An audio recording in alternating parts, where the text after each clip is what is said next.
John's first epistle, chapter 1, verses 5 to 10.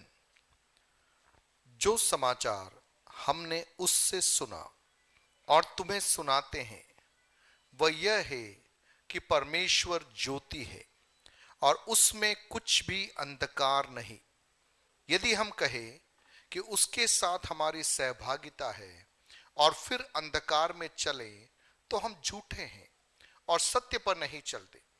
पर यदि जैसा वह ज्योति में है वैसे ही हम भी ज्योति में चले तो एक दूसरे से सहभागिता रखते हैं और उसके पुत्र यीशु का लहू हमें सब पापों से शुद्ध करता है। यदि हम कहें कि हम में कुछ भी पाप नहीं तो अपने आप को धोखा देते हैं और हम में सत्य नहीं। यदि हम अपने पापों को मान ले तो वह हमारे पापों को क्षमा करने और हमें सब अधर्म से शुद्ध करने में विश्वास योग्य और धर्मी है। यदि हम कहें कि हमने पाप नहीं किया तो उसे झूठा ठहराते हैं और उसका वचन हम में नहीं है। यूहन्ना जो यीशु मसीह के चेलों में से एक था, उस यूहन्ना के द्वारा लिखी गई 3 पत्रियां बाइबल के अंदर पाई जाती हैं। एक सुसमाचार और 3 पत्रियां और बाइबल की आखिरी पुस्तक प्रकाशित वाक्य। सो जब हम यूहन्ना की पत्री यूं बोलते हैं तो 3 पत्रियां हैं, पहला यूहन्ना, दूसरा यूहन्ना और तीसरा यूहन्ना। यूहन्ना का सुसमाचार नए नियम की आरंभिक पुस्तकों में चौथी पुस्तक मत्ती, मरकुस, लूका और यूहन्ना। सो आज हम मनन करने जा रहे हैं पहला यूहन्ना या यूहन्ना की पहली पत्री, उसका पहला अध्याय, उसके 5 से लेकर 10 तक के पदभागों के अंदर। बहुत ही सरल भाषा में ये बातें लिखी गई है और मैं प्रयास करूंगा कि सरलता पूर्वक जो बात मैं आप तक पहुंचाना चाहता हूं आप तक मैं पहुंचा सकूं। 5वें पद आरंभ हो रहा है, जो समाचार हमने उससे सुना। किससे सुना? यीशु मसीह से सुना। जो समाचार हमने यीशु मसीह से सुना और तुम्हें सुनाते हैं।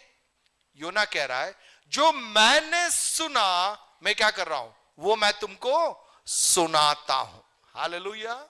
जो हमने सुना वो हम क्या करना है, वही हमें सुनाना है। जो आपने नहीं सुना वो आपको नहीं सुनाना है। जो आपने अनुभव नहीं किया वो आपको नहीं बोलना है। जो आपने अनुभव किया वह अनुभव आपको क्या करना है, बोलना है, बताना है। हम अक्सर हिंदी के अंदर एक मुहावरा बोलते कि बंदर क्या जाने अदरक का स्वाद। बंदर क्या जाने अदरक का स्वाद। क्यों कहते हैं? क्योंकि भैया बंदर ने अदरक नहीं खाया है तो वो अदरक का स्वाद कैसे बता सकता है। जो स्वाद हमने चखा है वह स्वाद कौन बता सकता है? मैं बता सकता हूं। मेरे हाथ में गुलाब जामुन है, मैंने वो गुलाब जामुन खाया तो मैं क्या बोलूंगा, वो गुलाब जामुन क्या है, मीठा है। अब मान लीजिए 100 लोग मेरे चारों ओर खड़े होकर कह रहे कि नहीं गुलाब जामुन कड़वा है, मैं क्या बोलूंगा? मैंने जो गुलाब जामुन खाया वो गुलाब जामुन क्या है, मीठा है। मैंने खाया वो मीठा है, आपकी बात मुझे नहीं मालूम। मैंने जो खाया वो क्या है, मीठा है। आज की सुबह मैं आपको कहना चाहूंगा जो आपने सुना है वो आपको सुनाना है। जो आपने पाया है, जो आपने पाया है वो आपको अन्यों को बताना है। जो आपने पाया है, आपके जीवन में शांति है तो आप अन्यों को कह सकते हैं कि शांति देने वाला परमेश्वर। आपके जीवन में आनंद है तो आप अन्यों को कह सकते हैं आनंद देने वाला परमेश्वर। आपने चंगाई को अनुभव किया है, प्रभु की शांति को अनुभव किया है, प्रभु के कार्यों को अपने जीवन में चख के जाना है, आप अन्यों को कह सकते हैं कि मेरे जीवन में प्रभु ने क्या किया है, कार्य को किया है। यहां पर यूहन्ना कह रहा है कि जो समाचार हमने उससे सुना और तुम्हें सुना रहे हैं। क्या समाचार है? वो लिख रहा है वो यह है कि परमेश्वर ज्योति है और उसमें कुछ भी अंधकार नहीं है। हालेलुया, हमारा परमेश्वर क्या है? ज्योति है, प्रकाश है, और उसमें कुछ भी अंधकार नहीं है। देखिए, लाइट एक ऐसी चीज है, या ज्योति एक ऐसी चीज है जो चीजों को प्रकट करता है, चीजों को प्रकट करता है। मान लीजिए आपके घर के अंदर कोई चीज गुम गई, खो गई, तो आप क्या करते हो? आप लाइट को जलाते हो, आप रोशनी की व्यवस्था करते हो, आप टॉर्च जलाते हो। क्यों? ताकि छिपी हुई चीज क्या हो सके? प्रकट हो सके, दिखाई दे सके। तो यहां लिखा है कि परमेश्वर ज्योति है और उसमें क्या नहीं है? कुछ भी अंधकार नहीं है। परमेश्वर में क्या नहीं है? अंधकार नहीं है। परमेश्वर क्या है? ज्योति है। वो चीजों को प्रकट करने वाला है। परमेश्वर चीजों को क्या करता है? प्रकट करता है। उसका एक डबल फेस नहीं है, उसका एक दोहरा, वो दुचिता मन का नहीं है। वो जैसा है वैसा वो क्या करता है? वो अपने आप को प्रकट कर रहा है। अब यह बात कहने के बाद में अगली पद में लिखा है कि यदि हम कहें, यदि हम कहें, हम का मतलब मैं और आप, यदि हम कहें कि उसके साथ हमारी क्या है? सहभागिता है। इंग्लिश में फेलोशिप शब्द आया। उसके साथ में हमारी दोस्ती है, उसके साथ में हमारा एक करीबी रिश्ता है, और फिर किसमें चले? अंधकार में चले, तो हम क्या है? झूठे हैं। परमेश्वर ज्योति है, उसमें क्या नहीं है? अंधकार नहीं है। अब मैं कह रहा हूं कि परमेश्वर के साथ में मेरी क्या है? सहभागिता है, संगति है, दोस्ती है, रिश्ता है। और कहने के बाद में यदि मैं स्वयं किसमें चल रहा हूं? अंधकार में चल रहा हूं, तो यूहन्ना क्या कह रहा है? तो हम झूठे हैं। और किस पर नहीं चलते? सत्य पर नहीं चलते। मैं एक विषय आपको समझाने का प्रयास कर रहा हूं आज की सुबह। परमेश्वर ज्योति है, उसमें क्या नहीं है? अंधकार नहीं है। अब मैं कह रहा हूं कि परमेश्वर के साथ मेरा रिश्ता है, मैं प्रभु के पीछे चलने वाला एक विश्वासी हूं, और एक कदम और आगे बढ़कर बोलूं कि मैं कहूं कि मैं एक मसीही हूं। मैं क्या कह रहा हूं? मैं एक मसीही हूं, मैं एक विश्वासी हूं, मैं आत्मिक व्यक्ति हूं, पवित्र आत्मा की सामर्थ को पाया हुआ व्यक्ति हूं। और ये कहने के बाद में मैं यदि किस पे चल रहा हूं? मैं अंधकार में चल रहा हूं, तो उसका अर्थ क्या है? हम झूठे हैं और सत्य में नहीं चल रहे। सरल भाषा में यूहन्ना कह रहा है कि यदि हम परमेश्वर के साथ में चल रहे हैं, इसका अर्थ यह है हम भी ज्योति में चल रहे हैं। हम किस में चल रहे हैं? ज्योति में चल रहे हैं। हम किस में नहीं चल रहे हैं? हम अंधकार में नहीं चल रहे। लेकिन एक क्षण अपना हाथ अपने सीने पर रखकर जरा सोचिए, क्या हम वास्तविकता में हमारे साथ में ऐसा हो रहा है? या हम कई बार चूक कर जाते हैं? कभी कभी झूठ भी तो बोल देते हैं, कभी कभी गुस्सा भी तो आ जाता है, कभी कभी लड़ाई भी तो कर बैठते हैं। ऐसा कोई है जो कभी किसी पे गुस्सा ही नहीं हुआ? कभी कहीं लड़ाई ही नहीं हुई? अरे मैं बात ही नहीं करूंगा करके जाके कोने में जाके बैठ गए? है कोई ऐसा? मैं नहीं समझता, मैं नहीं समझता, क्योंकि वचन साफ है। वचन साफ। कहने का तात्पर्य, यूहन्ना एक स्टेटमेंट दे रहा है, परमेश्वर ज्योति है, उसमें कुछ भी अंधकार। वो एक ओवरलाइंग स्टेटमेंट है, परमेश्वर ज्योति और उसमें कुछ भी अंधकार नहीं है। अब मैं कह रहा हूं कि परमेश्वर के साथ में मेरी सहभागिता है, परमेश्वर के साथ मेरी सहभागिता है, और मैं अंधकार में चल रहा हूं। इसका मतलब कौन झूठा हूं? मैं झूठा हूं, और मुझ में क्या नहीं है? सत्य नहीं। अब ये एक सच्चाई है, और इसको समझने के लिए जैसे आप विज्ञापन देखते हैं, तो विज्ञापनों में क्या होता है कि जो गाड़ियों का माइलेज लिखा हुआ होता है, और वो माइलेज लिखा होता है कि 90 किलोमीटर प्रति लीटर आपको एवरेज मिलेगा। अब उसमें बड़े अक्षरों में 90 किलोमीटर प्रति लीटर एवरेज होता है कि ताकि आप आकर्षित हो जाओ 90 किलोमीटर प्रति लीटर देख के। लेकिन उस 90 किलोमीटर प्रति लीटर के ऊपर एक छोटा सा स्टार लगा हुआ होता है, और वो स्टार नीचे होता है और बहुत ही छोटे प्रिंट में लिखा होता है आदर्श परिस्थितियों में। कौन सी परिस्थितियों में? आदर्श परिस्थितियों में। आदर्श परिस्थितियों का मतलब सड़क में ट्रैफिक नहीं होना चाहिए, आपके सामने कोई लोग नहीं होनी चाहिए, सड़क बिल्कुल समतल होनी चाहिए, आप बार बार ब्रेक और क्लच नहीं लगाना है, आपकी गाड़ी बिल्कुल बराबर चलेगी। तो आपको कितना मिलेगा? 90। कंपनी वाला बिल्कुल सही है, वो कहीं गलत नहीं है। कंपनी वाला गलत नहीं है, कंपनी वाला बिल्कुल सही है। अगर आप आदर्श परिस्थितियों में चलेंगे तो आपको क्या मिलेगा? 90 मिलेगा, उससे ज्यादा भी मिल सकता है। लेकिन समस्या यह है कि आदर्श परिस्थितियां तो है नहीं ना। आप समझ रहे मेरी बात? तो यहां पर यह जो स्टेटमेंट आ रहा है कि परमेश्वर ज्योति है और उसमें कुछ भी अंधकार नहीं है, और मैं कह रहा हूं कि मेरी सहभागिता परमेश्वर के साथ में है और मैं किस में चल रहा हूं? अंधकार में चल रहा हूं। तो इसका मतलब हम झूठे हैं और सत्य हम में नहीं है। लेकिन हमारी वास्तविकता तो हमको मालूम है। हम कितना भी प्रयास करें, कहीं ना कहीं जाकर क्या हो जाती है? चूक हो जाती है। अब आपकी बात तो नहीं मालूम, मैं मेरी बात कह सकता हूं। मैं तो कई बार चूक जाता हूं। वो कहते हैं रोज सुबह उठकर अपन भी कई बार वो इजरायली लोगों के समान, जैसे वो गोलियात आकर चैलेंज करता है, वैसे पूरी सेना क्या होती है? तैयारी के साथ में सुबह गाजे बाजे के साथ में आती है, और गोलियात निकलकर एक धमकी मारता है, अपन क्या होता है? उसी स्पीड से वापस आके बैठ जाते हैं, यार मामला गड़बड़ हो गया है। रात को फिर वापस रिपेंट करते हैं, अगले दिन सुबह वापस तैयारी के साथ में नए जोश के साथ में जाएंगे, वापस नहा धो के तैयार होकर निकलते गाजे बाजे के साथ में, अगला गोलियात आके खड़ा हो जाता है, वापस आकर क्या हो जाते हैं?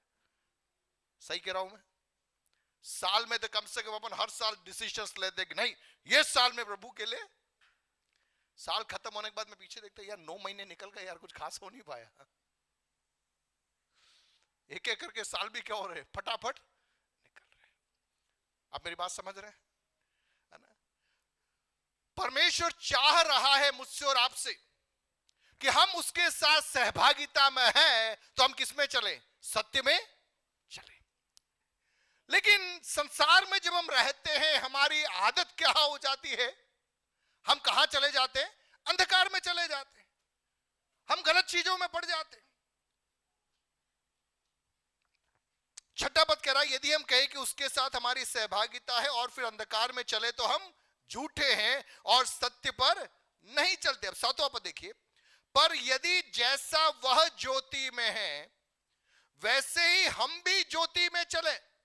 जैसा परमेश्वर ज्योति में है वैसे ही हम भी किस में चले? ज्योति में चले। तो एक दूसरे से क्या रखते हैं? हम सहभागिता रहते हैं। पहले लिखा परमेश्वर से सहभागिता रखने की बात, यहां पर क्या लिखा है?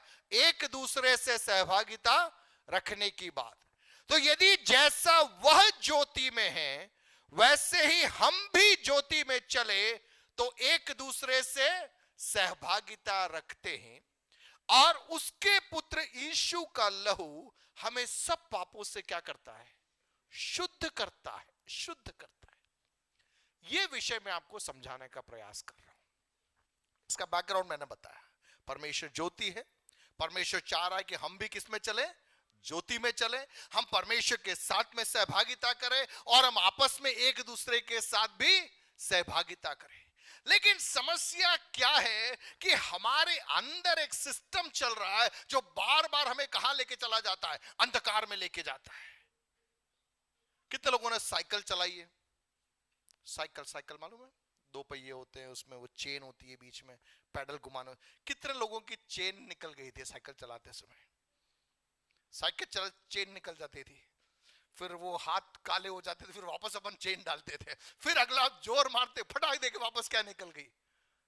याद है? वो भी दौड़ था एक, वो भी एक दौड़ था। मुझे ध्यान है मेरी भी एक साइकिल थी, उस साइकिल की वो चेन क्या पता उसके अंदर बार बार निकल जाती थी। सुबह स्कूल जाता था, यहां से लेके मारा वो ढाला ऊपर चढ़ते चेन निकल जाती थी, फिर उतर के क्या करो? हाथ काला करके चेन डालो। अगली चढ़ाई आती, वापस क्या हो, जैसे जोर लगाए वो चेन छटक करके निकल जाती। आप समझ रहे हैं? बोलो ये मेरी कहानी है, अपनी भी समस्या हुई। एक चढ़ाई आते जोर लगाया, चेन क्या हो गया, खटाक देके नीचे उतर गया। फिर हाथ काले करके जैसे तैसे करके उपवास प्रार्थना करके वापस क्या करते हैं, चेन लगाते। 3 दिन बैठ गए, 21 दिन बैठ गए, गाड़ी की चेन लगाई, फिर लगाए, अब बिल्कुल परफेक्ट हो गई हूं। अगली चढ़ाई आते क्या हुआ, पहले से भी जोर से खटाक दे के चेन टूट गया। कई बार कभी कभी तो चेन टूट जाती थी, फिर दुकान में जाना पड़ता होता था, वो कड़ी को जोड़ता था। ये सब दौड़ था। अब आजकल के बच्चों को थोड़ी मालूम है ये चीजें। ऑलराइट, समझ में आ रहा आपको? आदर्श परिस्थिति क्या है कि चेन बराबर चलती रहनी चाहिए, चेन निकलनी ही नहीं चाहिए। लेकिन वास्तविकता यह कि चेन छिटक जाती है सब। जैसे ज्यादा जोर लगाना पड़ा, जैसे चढ़ाई आई, अच्छे से अच्छों की चेन क्या हो जाती है, छटक जाती है। पौलुस जैसा बंदा कह रहा है कि प्रभु मैं तो करना चाहता हूं भलाई, लेकिन मेरे शरीर के अंगों में लग रहा है कि कुछ और व्यवस्था नजर आ रही है। दूसरे शब्दों में पौलुस कह रहा है, यार मैंने तो पत्री लिख दी, मैंने तो पत्री लिख दी, लेकिन प्रायोगिक जीवन में मुझे लग रहा है कि ये करना बड़ा मुश्किल है। वो कह रहा है, यार प्रचार करने के बाद में अपने शरीर को घूसे मार रहा हूं, क्या करने के लिए, जो मैंने बोला उसके अंदर नियंत्रित करने के लिए। कहने का तात्पर्य, सफर आसान नहीं है। बोले सफर आसान नहीं है, जोर से बोले सफर आसान नहीं है। हम सियोन के यात्री हैं। कौन से यात्री? हम सियोन के यात्री हैं। हम कहां जाने के लिए निकले हैं? ज्योतियों के परमेश्वर के पास में, उस ज्योति के नगर में जाने के लिए हम निकले हैं। लेकिन निकले कहां से? अंधकार से निकले हुए। अब अंधकार से निकले हैं, वो कहते हैं कि कोयले की दलाली में हाथ। अब यहां पूरा कोयले की दलाली है, अपन यहां से निकले जरूर है, लेकिन बार बार क्या हो रहा है, हमारा हाथ पैर काला हो रहा है। तो बार बार क्या लग रहा है, वहीं पर पीछे जा रहे हैं। जाना कहां है? वहां जाना है। वहां पर ज्योति ही ज्योति है। जितनी ज्योति ज्यादा होगी, उतनी जल्दी क्या पकड़ में आएगी, हमारी कमी पकड़ में आएगी। आपको मालूम है, ये जो रेलगाड़ी के अंदर या होटलों में जाते तो सफेद चादर क्यों लगाते हैं? होटल्स में व्हाइट बेडशीट बिछाते हैं। ट्रेन में आप जब सफर करते हैं तो वहां पे भी सफेद चादर देते हैं।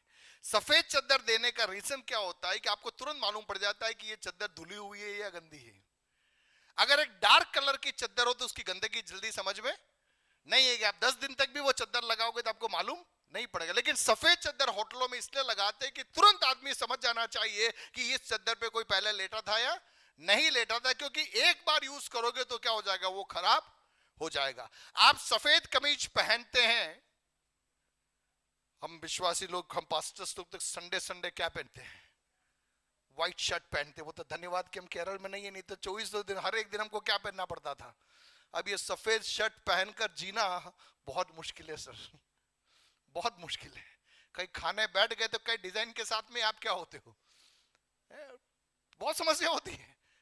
मैं कहीं बाहर जाता हूं तो मीटिंग खत्म होते पहला काम करता हूं जाके शर्ट चेंज कर देता हूं, क्योंकि मुझे मालूम है कि शर्ट पहनकर मैं खाने पे बैठ गया, कहीं ना कहीं से क्या हो जाएंगे, कोई ना कोई छींटे इसके ऊपर लग जाएंगे और तुरंत नजर में आ जाएंगे। लेकिन डार्क कलर का शर्ट है तो क्या होगा, वो जल्दी नजर में नहीं आएगा, लोगों को मालूम नहीं पड़ेगा, 4-5 दिन में पहन के चल सकता हूं। लेकिन सफेद कमीज के साथ में वो चीज हो नहीं सकती। आप समझ रहे मैं क्या समझाना चाह रहा हूं? परमेश्वर क्या है, ज्योति है, उसमें अंधकार नहीं है। और हम कहां जा रहे, ज्योतियों के पिता के पास में हम जा रहे। तो जैसे जैसे आत्मिक जीवन में हम आगे बढ़ेंगे, उतना हम एक्सपोज हो रहे हैं, उतना हम प्रकट हो रहे हैं। हालेलुया। और मैं समझाने के लिए आपको बोलूं, मान लीजिए एक व्यक्ति दूर से आ रहा है। कहां से आ रहा है? दूर से आ रहा है। और आप यहां बैठे तो आपको वो व्यक्ति स्पष्ट दिखेगा या अस्पष्ट दिखेगा? दूर से कोई आदमी आ रहा है तो उसको क्या क्या दिखेगा आपको? अस्पष्ट। लेकिन जैसे जैसे वो करीब आ रहा है, आपको उसका चेहरा क्या होता जाएगा? और स्पष्ट होता चला जाएगा, और स्पष्ट होता चला जाएगा। और जितना करीब आते उतना आपको उसकी क्लैरिटी समझ में आती है। देखिए, कई बार अपन ये जो वैवाहिक जीवन के बारे में अध्ययन करते हैं ना, तो कई लोग ऐसे बताते हैं कि शादी से पहले सर बहुत सब कुछ सही चल रहा था, लेकिन शादी के बाद में क्या मालूम पड़ गया, एक दूसरे को अपना असली रंग मालूम पड़ गया। शादी के पहले असली रंग तो मालूम नहीं था, शादी के दिन तो बिल्कुल भी नहीं मालूम पड़ा, क्योंकि मेकअप वेकअप करके तो आदमी बदल गया था। लेकिन रोज मेकअप में जिंदगी थोड़ी चलती है। बस जीवन यात्रा में जैसे जैसे आगे बढ़ेंगे उतना समझ में आएगा, यार मामला बहुत गड़बड़ वाला मामला है, तो इतना आसान नहीं। क्यों? आप एक दूसरे को बेहतर समझ रहे हो, एक दूसरे की कमियां आपके सामने आ रही है, एक दूसरे की कमजोरियां आपके सामने आ रही है। और मैं तो कहूंगा कि वैवाहिक जीवन में जैसे जैसे एक एक साल बीतता है, हमें प्रभु का अनुग्रह और चाहिए कि हम आपस में एक दूसरे को स्वीकार सके।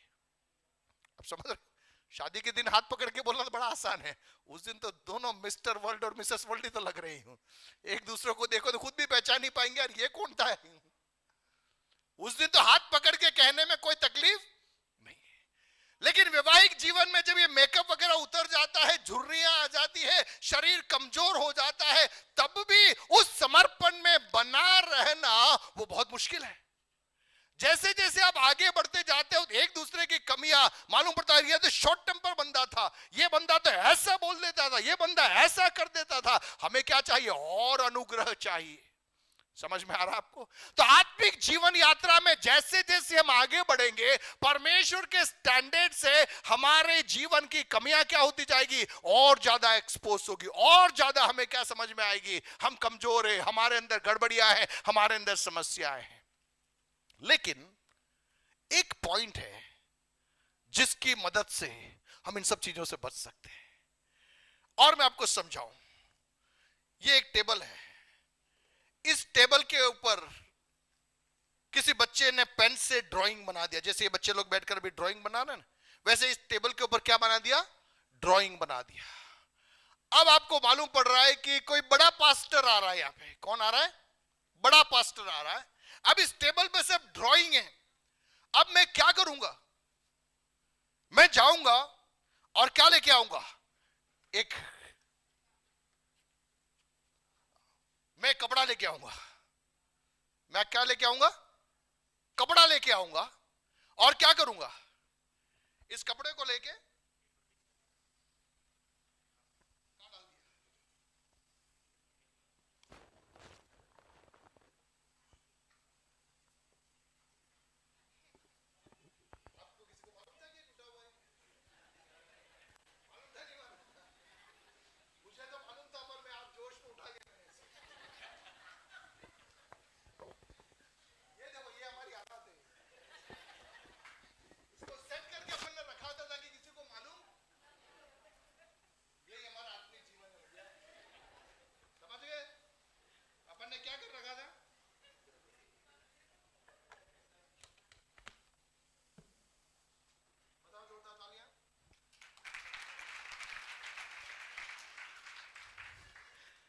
हमने क्या किया? ये जो कमियां थी इसको हमने ढांप दिया। अब समस्या कहां है ये बताता हूं मैं आपको। ये टेबल उठाऊंगा, चादर हटी, इसको मैंने ज्यादा जोश में पकड़ के हिला दिया तो क्या होगा? ऊपर का अलग हो जाएगा, नीचे का अलग हो जाएगा, है ना? अब वापस हम उस वचन पे आएंगे। यदि जैसा वह ज्योति में है वैसा ही हम भी ज्योति में चलें तो एक दूसरे से सहभागिता रखते हैं, और उसके पुत्र यीशु का लहू हमें क्या करता है? सब पापों से शुद्ध करता है। जिस रीति से इस टेबल के ऊपर की गंदगी को इस चादर के द्वारा मैंने ढांप दिया, ठीक इसी रीति से यीशु मसीह का लहू क्या कर रहा है? हमारे पापों से हमें क्या कर रहा है? शुद्ध कर रहा है। हालेलुया! आप समझ रहे हैं? हमारे पापी लोग हैं, हम गलत जीवन बिताने वाले लोग हैं, लेकिन यीशु का लहू क्या कर देता है? हमें ढांप देता है। मिस्र की गुलामी के अंदर से जब इजरायली लोग निकलने वाले थे, परमेश्वर ने कहा कि मैं हर घर के पहलोठे को मारने जा रहा हूं। किसको मारने जा रहा हूं? हर घर के पहलोठे को मारने जा रहा हूं। उसका रीजन था कि वो मिस्री लोग, उनका हृदय, फिरौन का हृदय कठोर हो गया था और वो लोगों को जाने नहीं दे रहा था। प्रभु ने मूसा से कहा कि मैं क्या करूंगा, मृत्यु का दूत आएगा और क्या करेगा, हर घर के पहलौठे को खत्म कर देगा, चाहे फिरौन का बेटा हो या दास का बेटा हो, चाहे जीव जंतु हो, हर एक का पहलौठा क्या होगा, वो मारा जाएगा।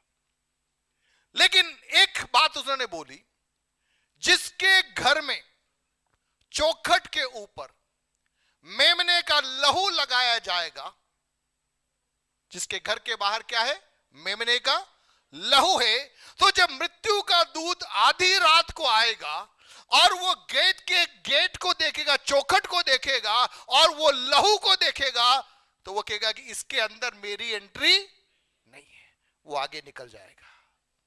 हालेलुया। आप समझ रहे हैं, अंदर वाला व्यक्ति गड़बड़ करने वाला व्यक्ति भी होगा, लेकिन चौखट, और वहां पे उनको इंस्ट्रक्शंस था, बाहर मत निकलना, अंदर ही रहना, भोर तक तू बाहर नहीं निकलेगा। आप समझ रहे हैं, जिस घर की चौखट पे लहू लगा हुआ है उसमें क्या है, सुरक्षा है, जिससे बाहर निकलेगा तो सुरक्षा खत्म हो जाएगी। कहने का तात्पर्य है, जब तक ये टेबल क्लॉथ इस टेबल के ऊपर पड़ा है तब तक ये टेबल सुंदर लग रहा है, जब तक ये फ्लावर पॉट यहां पर दिख रहा है, बैठा हुआ है, बहुत ही सुंदर लग रहा है। अब ये फ्लावर पॉट को लगेगा, अरे साहब मैं कौन हूं, मैं तो मिस्टर परफेक्ट हूं। कोई आएगा, अगली चढ़ाई आएगी, एक झटका पड़ेगा तो क्या होगा, ये अलग हो जाएगा। ये चादर निकल गई तो नीचे की गंदगी क्या हो जाएगी, वापस नजर आ जाएगी। क्या आपको मालूम है, हमारे जीवन में बार बार हमें लगता है कि हम गड़बड़ी में फंस रहे हैं या हमसे भूल चूक हो रही, वो क्यों हो रहा है? प्रियो, प्रभु हमको दया करके हमको याद दिला रहा, बेटा तू इतना ही है, ज्यादा बड़ी लंबी चौड़ी फेंका फेंकी मत कर, तेरी हालात इतनी ही है, तेरी स्थिति इतनी ही है, तू जो कुछ भी है मेरे लहू की सामर्थ के द्वारा है। मैंने तुझे अपने लहू के द्वारा क्या किया है, मैंने तुझे शुद्ध किया है। सो तेरा भरोसा तेरे कर्मों पर नहीं, लेकिन मेरे लहू में होना है। आप समझ रहे, आप समझ रहे, ये जो टेबल का भरोसा, ये टेबल महंगा है, टेबल महंगा है, टेबल महंगा इसलिए अपन दूसरा टेबल नहीं ला सकते, नहीं तो टेबल हटाए दूसरा टेबल ही खड़ा कर देते। हम क्या लेकर आए, एक चादर लेकर आए और उस चादर को क्या डाल दिया, टेबल के ऊपर डाल दिया, ताकि ये टेबल उपयोगी बन जाए। अब ये टेबल को लगे कि मैं अपने दम पर हूं, मुझे चादर नहीं चाहिए, तो इसके ऊपर की गंदगी को देखकर कोई भी इसे इस्तेमाल नहीं करेगा। ये चादर ही क्या कर रही है, इस टेबल को उपयोगी बना रही है। मेरे और आपके जीवन में प्रभु यीशु मसीह का लहू हमें क्या करता है, शुद्ध करता है। यदि वो हमारे जीवन से चला जाए, हमारा भरोसा उस पर नहीं रहेगा, तो हम तो अंधकार ही है, हम तो झूठे ही है, हम तो असत्य पर चलने वाले ही है, क्योंकि वो हमारा असली कैरेक्टर है जो हमारे अंदर से क्या होता जाता है, बार बार प्रकट होता जाता है। हालेलुया। समझ में आया आपको? यीशु का लहू क्या करता है, हमें सब पापों से शुद्ध करता है। अब आगे देखिए, अब यदि हम कहें, अब आप समझना, यदि हम कहें मतलब मैं कहूं, क्या कहूं, कि हम में कुछ भी पाप नहीं। कौन कहे? यदि मैं कहूं, पास्टर संतोष खड़ा होकर कहे कि मुझ में कुछ भी पाप नहीं, तो क्या बोल रहा है यूहन्ना भैया? मैं किसको धोखा दे रहा हूं? मतलब मैं खड़ा होकर कहूं कि मैं बिल्कुल सच ही बोलता हूं, झूठ नहीं बोलता हूं, तो पवित्र आत्मा बोलेगा धोखेबाज। क्या बोलेगा पवित्र आत्मा? धोखेबाज। यदि हम कहे कि हम में कुछ भी पाप नहीं, तो अपने आप को क्या देते हैं, धोखा देते हैं, और हम में क्या नहीं है, सत्य नहीं है। आपको समझ में आ रहा है? पहले हमने जो पढ़ा वो आइडियल कंडीशन की बात कही, परमेश्वर ज्योति है, उसमें कुछ भी अंधकार नहीं है। यदि मैं कहता हूं कि मैं प्रभु के साथ में चल रहा हूं, तो मुझे ज्योति में चलना है, क्लियर मामला है। मैं अंधकार में चल रहा हूं तो मैं क्या हूं, झूठा हूं। तो कौन सी बात है जो इन दोनों के बीच में कनेक्शन स्थापित कर रही है? क्योंकि अब मैं ये भी नहीं कह सकता हूं कि मुझ में पाप नहीं है, अगर मैंने बोला कि मुझ में पाप नहीं है तो मैं अपने आप को क्या कर रहा हूं, धोखा दे रहा हूं। और हम में क्या नहीं है, सत्य नहीं है। इसका मतलब सत्य क्या है, भाई मैं पापी हूं, मैं पापी हूं। मैं कितने भी प्रयास करूं मैं कहीं ना कहीं गिर जाऊंगा। वही कारण है कि बाइबल के अंदर, आप ध्यान से सुनना, बाइबल के अंदर हमारा उद्धार हमारे कर्मों पर आधारित नहीं है। जोर से बोलिए, उद्धार, जोर से, उद्धार हमारे कर्मों पर आधारित नहीं है। ओके, समझना, मतलब मैं कुछ करके परमेश्वर को खुश कर दूंगा वाला सिस्टम ही नहीं है। ये रिश्वतखोरी में क्या होता है मालूम है? मुझे मेरा काम निकलवाना है तो क्या करूंगा मैं, सामने वालों को 500 दे दिया, 1000 दे दिया, समस्या के हिसाब से पेमेंट क्या होता जाता है, बढ़ता जाता है। उसके जेब में जैसे पैसा पहुंचा वो क्या कर देगा, आपका बड़ा सा बड़ा चालान होगा तो भी क्या कर देगा, अरे ठीक है सब समझ लेंगे, जाओ सब, सलूट मार के आपको भेज देगा। 500 जेब में आ गया था, 500 जेब में नहीं आएंगे तो आपको ऐसा सुनाएगा, खड़ा करेगा, डंडे भी मजा देगा वो। लेकिन 500 जेब में आते ही क्या कर देगा, वो एक सिस्टम बना हुआ। अब समस्या क्या मालूम है, कई बार हमें लगता है कि परमेश्वर भी वैसा ही है। हमें क्या लगता है कि परमेश्वर भी वैसा ही है, तो हम क्या करते हैं, हम परमेश्वर को खुश करने के लिए बड़े बड़े काम करने लग जाते हैं। कोई नंगे पैर चलना चालू हो जाता है, कोई पहाड़ों के ऊपर जाकर बैठ गया कि मैं क्या कर दूंगा, परमेश्वर को खुश कर दूंगा। मैं कहूं कितनी बड़ी मूर्खता। देखिए, आप नंगे पैर चलो, आप पहाड़ के ऊपर जाके बैठो, लेकिन अपने मन के अंदर तो दुष्टता पड़ी हुई है ना। मौका मिलते ही तो अपन अपना काम ही तो निकालते हैं, तो अपना उल्लू सीधा करना। मौका पड़ते क्या करेंगे हम, हमारा देखिए स्वार्थ, जो सेल्फिशनेस बोलते हैं, हर व्यक्ति के अंदर है। एक छोटे बच्चे से उसकी चीज को छीन कर देखो, वो हंसेगा या रोएगा? छोटा बच्चा है, बोलेगा मेरी पेन है, मेरी किताब है, मेरा मोबाइल है, आप छीन के देखो, नहीं देगा वो रोएगा। क्यों? क्योंकि उसके अंदर वो स्वार्थी स्वभाव पड़ा हुआ है। अपन बड़े हो गए तब भी अपन कम थोड़ी है। मान लीजिए बाहर में आ रहा हूं, मेरी गाड़ी लेके आ रहा हूं, अब एक ही जगह छाया है, मैं पहले आ गया तो मैं क्या करूंगा, मेरी गाड़ी को मैं जाके क्या खड़ा करूंगा? मैं तो पास्टर हूं सर, दूसरों को अपने से बेहतर समझने का मेरा राइट है, मैं रहूंगा? मैं नहीं करूंगा। मैं क्या करूंगा, मैं पहले मेरा काम निकालूंगा। आप समझ रहे? ये हमारे सबके अंदर ऐसे ऐसे बहुत सारी आदतें पड़ी हुई है। सो हमारे कर्मों के द्वारा हम क्या नहीं कर सकते, हम परमेश्वर को प्रसन्न नहीं कर सकते। हम सबके जीवन में कमियां हैं, लेकिन बाइबल के अंदर एक ऐसा परमेश्वर है जो हमारे कर्मों के आधार पर नहीं, लेकिन हम जैसे हैं वैसे वो हमें स्वीकारता है। और वो कहता है, मेरे बेटे तेरे जीवन में पाप है, तेरे जीवन में श्राप है, तेरे जीवन में समस्या है, तो डरना मत, तेरे लिए मेरा लहू मैंने बहाया है। हालेलुया। इस टेबल में दाग है, खरोच है, लेकिन चिंता मत कर, मेरे पास में एक टेबल क्लॉथ है, मैं इसको डाल दूंगा। और जब ये टेबल क्लॉथ यहां पर डाला जाएगा तो लोग तुझे नहीं लेकिन इस टेबल क्लॉथ को देखेंगे। कितने लोगों को समझ में आ रहा है? हालेलुया। तो ये टेबल को मालूम है भैया मेरी इज्जत कैसे बनी हुई है, इस टेबल क्लॉथ से बनी हुई है। अगर ये टेबल क्लॉथ हट गया तो अपना तो खेल खत्म हो गया। तो ये टेबल क्लॉथ, टेबल क्या बोलेगा, हमेशा बोलेगा टेबल क्लॉथ तू मेरे ऊपर ही रहना, एक पल के लिए भी तू हटना मत, क्योंकि एक मिनट के लिए भी तू हट गया, मेरी असलियत बाहर आ गई तो मेरा खेल खत्म हो जाएगा। हालेलुया। समझ रहे हम? तो ये टेबल है, गड़बड़िया है, लेकिन इसके ऊपर क्या आ गया, टेबल क्लॉथ आ गया। क्यों आया? क्योंकि वचन पहला पद का था, परमेश्वर का वचन कह रहा है कि परमेश्वर क्या है, ज्योति है और उसमें कुछ भी अंधकार नहीं है। परमेश्वर में अंधकार नहीं है। और यदि हम कहें कि उसके साथ सहभागिता है, तो मैं बिना इस टेबल क्लॉथ के परमेश्वर के साथ में सहभागिता नहीं कर सकता। मुझे क्या चाहिए? ये टेबल क्लॉथ चाहिए। इस टेबल क्लॉथ के कारण क्या हो रहा है, मैं परमेश्वर के सम्मुख स्वीकार योग्य हूं। ये टेबल क्लॉथ क्या है? यीशु मसीह का लहू। ये टेबल क्लॉथ क्या है? यीशु मसीह का लहू जो क्रूस पर उसने मेरे लिए और आपके लिए बहाया, हमारे पापों के लिए बहाया। मैं कहूंगा एक चंगाई से बढ़कर, एक चमत्कार से बढ़कर हमें प्रभु को धन्यवाद देना है। प्रभु आपके लहू के लिए, यीशु का लहू जो मेरे लिए और आपके लिए बहाया गया।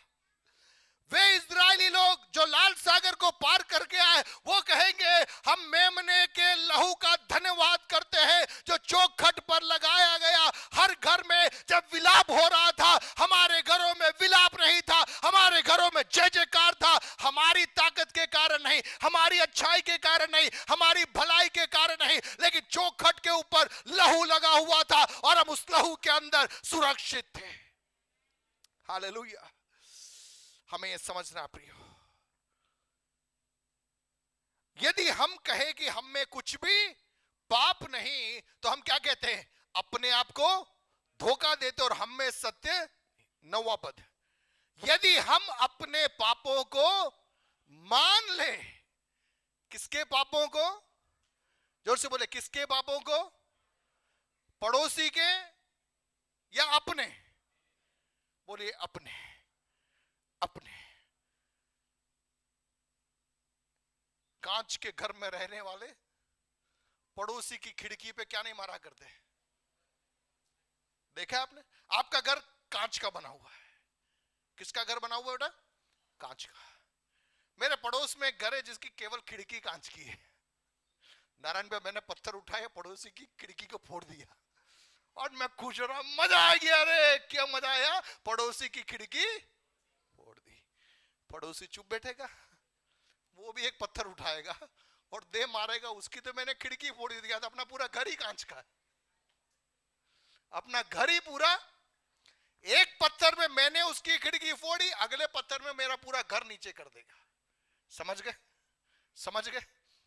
कितने लोगों को समझ में आ रहा है? हालेलुया। हमें अपने पापों को क्या करना है? मानना है। हालेलुया। परमेश्वर की मेज में जब हम हाथ बढ़ाते हैं, वहां पे भी पौलुस ने कहा है अपने गिरेबान में झांको, अपने अंदर झांको, अपनी आंख से लट्ठा निकालो। हम पड़ोसी की आंख के तिनके को निकालने के चक्कर में सुबह से शाम तक घूम रहे, लेकिन समस्या पड़ोसी के आंख का तिनका नहीं है, हमारी आंख में क्या पड़ा हुआ है? लट्ठा पड़ा हुआ है। लट्ठा मतलब बहुत बड़ी लकड़ी पड़ी हुई है। अब इस लट्ठे के चक्कर में हमको सामने वाले के जीवन में कमी नजर आ रही है और हम टेंशन में, यार इसकी कमी कैसे निकालें। एक राज की बात बताऊं, 2 सप्ताह पहले मैं ये चश्मा पहन के यहां पे आया था और मैं चश्मा लगा बैठा, मुझे कुछ ढंग से दिखाई नहीं दे रहा है और बार बार मुझको क्या करना पड़ रहा था? आपको देखने के लिए चश्मा निकालना पड़ रहा था। यार समस्या क्या हो गई? बाद में घर जाके मैंने जब चेक किया तो सुबह में रोज चश्मे को साफ करके लेके आता हूं। सुबह थोड़ा जल्दीबाजी में था तो चश्मे को मैंने क्या नहीं किया था? साफ नहीं किया था। तो चश्मे में गड़बड़ी थी, धूल लगी हुई थी। तो मैं ये जो चश्मा पहन रहा था तो मुझे क्या लग रहा था? मुझे यार कोई सही नहीं लग रहा था। मैं बैठ के सोच रहा था यार ये ऐसे कैसे उठ के चर्च में आ गया है। आज समस्या कई बार क्या होती मालूम है? हमारे चश्मे में धूल लगी हुई है और हमको क्या लग रहा है? अरे ये क्या कर रहा है? ये गड़बड़ कर रहा है, वो गड़बड़ कर रहा है, ये गड़बड़ कर रहा है। पवित्र आत्मा कहता है भैया तेरे चश्मे को निकाल दू, पहले तेरे चश्मे को साफ कर और फिर तू चश्मा पहन, अब तुझे सब सही सही दिखेगा। समझ गए आप? सो हमारी समस्या क्या है कि हमारे चश्मे को हमें निकालना है। यीशु मसीह के लहू से धुला हुआ चश्मा हमें पहनना है। यीशु मसीह के लहू से धुला हुआ चश्मा यदि मैं और आप पहनेंगे, हमें अगला व्यक्ति कैसे नजर आएगा? वो हमें धुला हुआ व्यक्ति नजर आएगा, वो हमें पवित्र व्यक्ति नजर आएगा, हमसे बेहतर नजर आएगा और हम कहेंगे अरे ये तो हमसे भी बेहतर है। हालेलुया। इसका आत्मिक जीवन मुझसे बेहतर है, प्रभु के प्रेम में ये मुझसे बेहतर है। हमारी बड़ाई का मौका ही हमें नहीं मिलेगा। देखिए, एक व्यक्ति पूरी रीति से प्रभु पर आश्रित है या नहीं, उसकी बातचीत से मालूम पड़ जाएगा। यदि कोई भी व्यक्ति चाहे कितना भी बड़ा प्रचारक हो, आकर वो एक ही बात कहे कि मैं बिल्कुल ठीक हूं, तो आप समझ जाना कि 1 नंबर का झूठा है वो। 1 नंबर का झूठा है वो। कौन? जो अपने आप को क्या बताने की कोशिश करे कि मैं बिल्कुल सही हूं। क्योंकि प्रभु के सम्मुख जब हम बैठेंगे, हमको और मालूम पड़ेगा कि हमारा मामला तो गया है, हम तो गॉन केस है, ये चादर है इसलिए हम क्या है, बचे हुए हैं। ये एहसास हमें क्या करेगा, नम्र बनाए रखेगा, हमें दीन बनाए रखेगा। जब इस फ्लावर पॉट को मालूम है कि किसी ने जोर से उसको उठा दिया तो ये दो भाग हो जाएगा, तो जब मैं फ्लावर पॉट को उठाऊंगा बड़े ही तरीके से, बड़ी ही शालीनता के साथ में, बड़ी ही सहजता के साथ में उठाऊंगा। इसको रखते समय भी बड़े आराम से मैं रखूंगा, मैं जोर से नहीं पटकूंगा, क्योंकि मुझे मालूम है मैंने जोर से पटकूंगा ये बिखर जाएगा। आप समझ रहे हैं? यह है हमारी असली जिंदगी, यह है हमारी असली जिंदगी। परमेश्वर चाहता है हम ऐसे बने रहे, लेकिन असलियत यह है हम बिखरे हुए हैं, हम टूटे हुए हैं।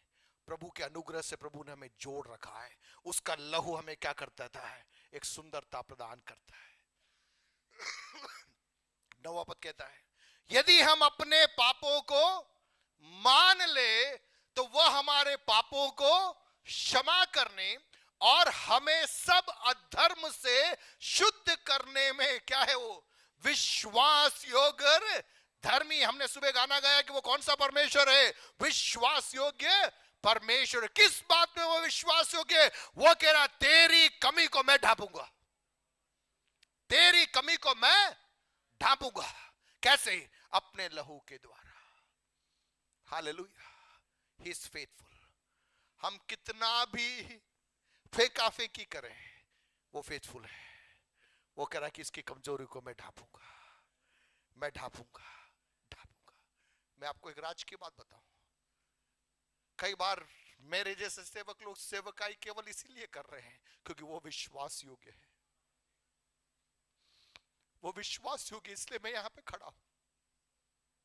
मेरे अपने स्वभाव के कारण नहीं, मेरे अपने किसी अच्छाई के कारण नहीं, मैं बहुत ही पवित्र जीवन बिताया इसलिए नहीं, मेरे प्रभु की विश्वास योग्यता, उसका लहू मेरे पापों को क्या कर रहा है, ढांप रहा है, ढांप रहा है, अवसर दे रहा है, अवसर दे रहा है, अवसर दे रहा है। मेरे बेटे, मैं हूं, मुझे मालूम है कि तू अपनी ताकत से नहीं कर पाएगा, मेरे लहू पे भरोसा कर। वहां लिखा है यदि हम अपने पापों को मान ले, मान ले, कन्फेस कर ले, अंगीकार कर ले, हमारी कमियों को मान ले, तो वो हमारे पापों को क्या करेगा, क्षमा करने और हमें सब अधर्म से शुद्ध करने में क्या है, विश्वास योग्य और धर्मी। 10वां पद, यदि हम कहें कि हमने क्या नहीं किया, पाप नहीं किया, यदि मैं कहूं कि मैंने पाप नहीं किया, तो हम किसे झूठा ठहराते हैं, परमेश्वर को हम झूठा ठहराते हैं, और उसका वचन किसमें नहीं है, हम में नहीं है। मैं आशा करता हूं कि यह वचन आपको समझ में आ गया। ये क्या कहना चाह रहा है, परमेश्वर ज्योति है, उसमें अंधकार नहीं है। वो चाहता है कि हम भी ज्योति में चले। जैसा हम उसके साथ सहभागिता करते हैं वैसा हम एक दूसरे के साथ में सहभागिता करें। लेकिन हम पापी लोग हैं, हमें मालूम है हमारी कमजोरी, हमारे पाप से, हमारे अंधकार के जीवन से हम कैसे उस ज्योति में आते हैं, उसके लहू के द्वारा। तो हमें करना क्या है, समझदारी यह है, रोज सुबह उठकर एक अंगीकार प्रभु से करें, प्रभु मेरे जीवन के अंदर आपकी दया, आपका अनुग्रह मुझे चाहिए। जहां जहां हम असफल हो रहे हैं उन बातों के लिए प्रभु से क्षमा मांगे और प्रभु के लहू पर हम भरोसा करें। हालेलुया। हमारा भरोसा किस पर है, यीशु मसीह के लहू पर।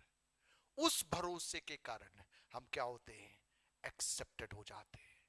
परमेश्वर की आंखें ज्वालामय है, उसकी आंखों के सामने कुछ भी छिपा हुआ नहीं है। अब जिसकी आंखों के सामने कुछ भी छिपा हुआ नहीं है, ध्यान से सुनना, जिसकी आंखों के सामने कुछ भी छिपा हुआ नहीं है, उसके सामने समझदारी क्या है, आप जैसे हो वैसे अपने आप को मान लो ना। आप जैसे हो वैसे अपने आप को मान लो।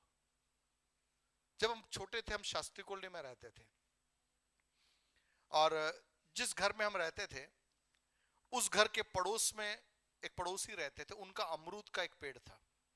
किसका पेड़ था? एक अमरूद का पेड़।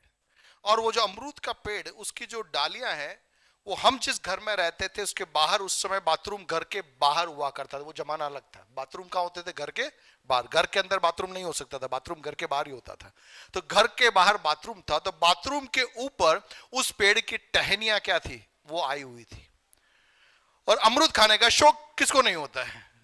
पड़ोसी का अमरूद खाने का मजा तो और अलग होता है। तो हम क्या करते थे कि हम बाथरूम के ऊपर चढ़ जाया करते थे और उनका अमरूद तोड़ के खा जाया करते थे। अब एक दिन वो पड़ोसी ने भी सोचा कि यार मैं पकड़ू तो सही कि कौन खाता है अमरूद। अब मैं चढ़ गया। मैं कहां चढ़ गया? बाथरूम के ऊपर चढ़ गया और मैंने अमरूद तोड़ लिया। अब अमरूद तोड़ के देखा मैंने, ऊपर तो अंकल खड़े पड़ोसी। अब समझदारी देखिए, उस जमाने की समझदारी अभी भी कम नहीं है, पहले तो और ज्यादा समझदार थे। वो अमरूद को मैंने लिया और मैंने यूं पीछे रखा और मैं उल्टा उतर रहा हूं। अब उनको पीछे से साफ दिखाई दे रहा है कि मेरे हाथ में क्या है? अमरूद है। और मेरा मन क्या कह रहा है कि मैं छिपा करके, समझ में आया आपको? उन्होंने देखा, देख लिया। मुझे क्या लगा कि मैं छिपा रहा हूं। अब समझदारी क्या थी?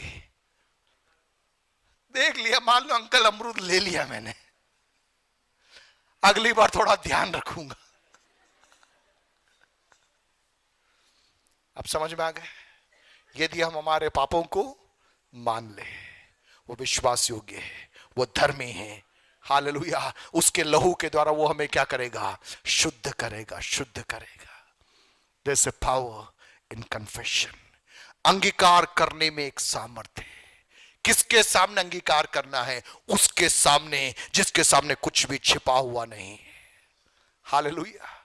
जिसके सामने कुछ भी छिपा हुआ नहीं है, जिसके सामने हम कवर अप नहीं कर सकते, उसके सामने हम जैसे हैं वैसे जाकर हम खड़े हो जाए और हम कहे, प्रभु मेरा प्रार्थना जीवन में बर्बाद हो गया हूं, मैं मेरे आत्मिक जीवन में मैं बिखरा हुआ व्यक्ति हूं, मैं तुझ पर भरोसा करता हूं। हालेलुया। वो बोलेगा, मुझे पहले से मालूम है तेरे साथ में ये सब होने वाला है, इसीलिए 2000 साल पहले मेरे बेटे को मैंने भेजा जिसने अपना लहू बहाया। हालेलुया। अगर तेरी धार्मिकता पर मुझे भरोसा होता तो मेरे बेटे को भेजने की जरूरत नहीं होती। संसार के धर्म आपकी व्यक्तिगत धार्मिकता की ओर आपको लेकर जाते हैं, लेकिन बाइबल हमें व्यक्तिगत धार्मिकता की बात नहीं कर रहा। बाइबल कह रहा है कि तू कितना भी प्रयास करे, तू पापी है, तू पाप में रहने वाला व्यक्ति है, लेकिन यदि तुझे इस हालात से बाहर आना है तो तुझे एक टेबल क्लॉथ की जरूरत है, तुझे मेरे लहू की जरूरत है। मेरा लहू तेरे पापों से क्या करेगा? तुझे शुद्ध करेगा और तुझे क्या बनाएगा? मेरे सम्मुख स्वीकार योग्य बनाएगा। हालेलुया। सो आज से हमारा प्रयास क्या होना है? हमारा प्रयास क्या होना है? प्रभु मैं तेरी इच्छाओं पे चल सकूं, इच्छाओं पे चल सकूं। एक बात और बोलकर मैं अपनी बात को बंद करना चाहूं। अब ये टेबल क्लॉथ है, ये है, लेकिन मैं बार बार जानबूझ करके इस टेबल क्लॉथ को हटाकर इस टेबल को कुरेदता रहूं। ध्यान देना, उसका भी खामियाजा मुझे भुगतना पड़ेगा। जब तक मैं इस संसार में हूं तब तक प्रभु क्या करेगा? ये कवरिंग में मुझे चलाएगा। लेकिन एक दिन प्रभु क्या करेगा? न्याय के सिंहासन पर बैठेगा, और जब वो न्याय के सिंहासन पर बैठेगा वो इस सब पर्दे को हटाएगा और बोलेगा, अब बोल, अब बोल। देखिए मैं आपको एक बात समझाऊं।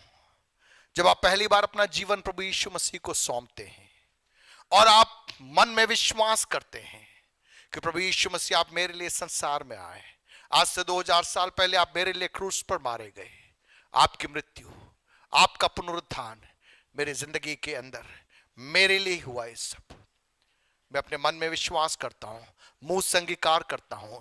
जिस क्षण आपने अंगीकार किया उसी क्षण यीशु मसीह का लहू आपको क्या करता है?